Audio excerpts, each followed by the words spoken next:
Okay, maayong adlaw natong tanan mga igsoon. Niya na sa lain nga bahin sa atong wali aron na punta sa part 4 pagtuo diya sa Ginoo.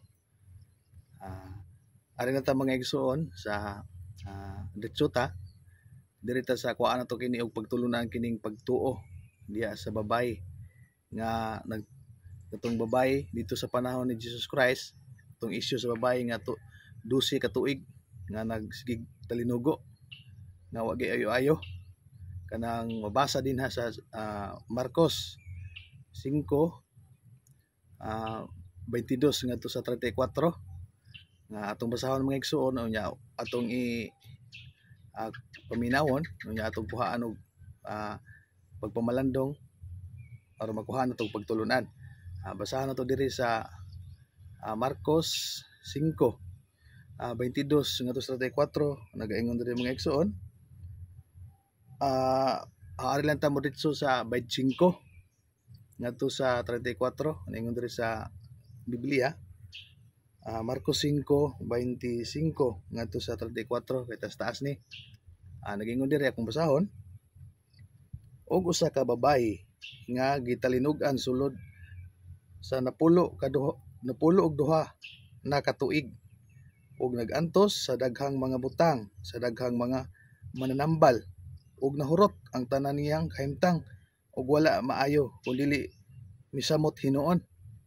Sa 27 sa nakadungog siya sa mga butang mahatungod kang Hesus, siya miduol sa likod niya sa tiliwala sa panon sa katawhan ug mihikap sa iyang kupo. Kay miingon siya, kung makahikap lamang ako sa iyang mga sapot, mamaayo ako. O gilayon mitang-on ang iyang talinugo ug mibati siya sa iyang lawas nga naayo na siya sa iyang balatian. O gilayon na ila ni Hesus sa iyang kaugalingon nga ang gahom migula kaniya ug sa pagliso niya sa taliwala sa katawhan miingon, kinsa ang mihikap sa akong kupo? Og miingon kaniya ang mga tinun-an, gitan-aw mo nga ginapiit ka sa katawhan og mag-ingon ka, kinsa ang mihikap kanako? Og milingi siya sa libot sa pagtan-aw kaniya nga nagabuhat niini. Apan ang babayi nga nahadlok og nagkurog sa hibaluan niya, ang nahitabo kaniya miduol og mihapa sa iyang atubangan og misugilon kaniya sa tanang kamatuoran. Sa 34 og siya miingon kaniya, anak, ang imong pagtuo nagaluwas kanimo, lumakaw ka sa pakigdait ug mamaayo ka sa imong sakit. Dinhi mga igsoon makakuha tag pagtulunan. Nang una, ang babay 12 na gyud ka tuig nagtalinugo. Way ayo-ayo daghan na kay manambal ing adto mga lalaing manambal. Nahurot na hinuon ang iyang kaptangan wa gid siya mamaayo. Pero take note mga igsoon, kung imo mabasa din sa 27 sa pagkadungog niya bahin Hesus. Ingon dire sa nakadungog siya sa mga butang mahitungod kang Hesus.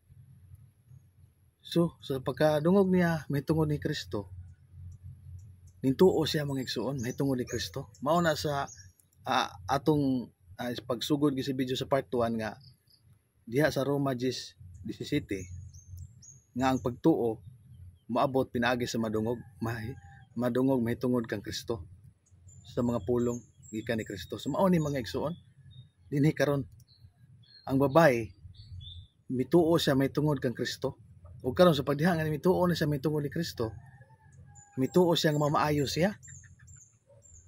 Mao na nga ingon siya nga kung makahikap lang ko sa iyang kupo, mamaayo gyud ako. Doon na siya pagtuo ng nana mga igsoon nga makahikap lang siya sa kupo og tuod man sa diha nga iya gikining nabuhat na hikap gini ang kupo ni Jesus Christ sa panahon ni Jesus Kristo. Sa diha nga nagwali siya ngadto sa panahon niya mga igsoon, naayo gid ang babae sa paghikap niya sa sidsid lang sa kupo ni Jesus Christ, naayo siya, pinaagi siyang pagtuo. Amen, di ba?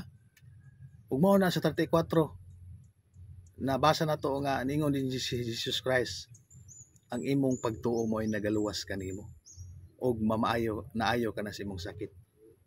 So klaro kayo mga igsoon nga ang pulong sa Ginoo gospel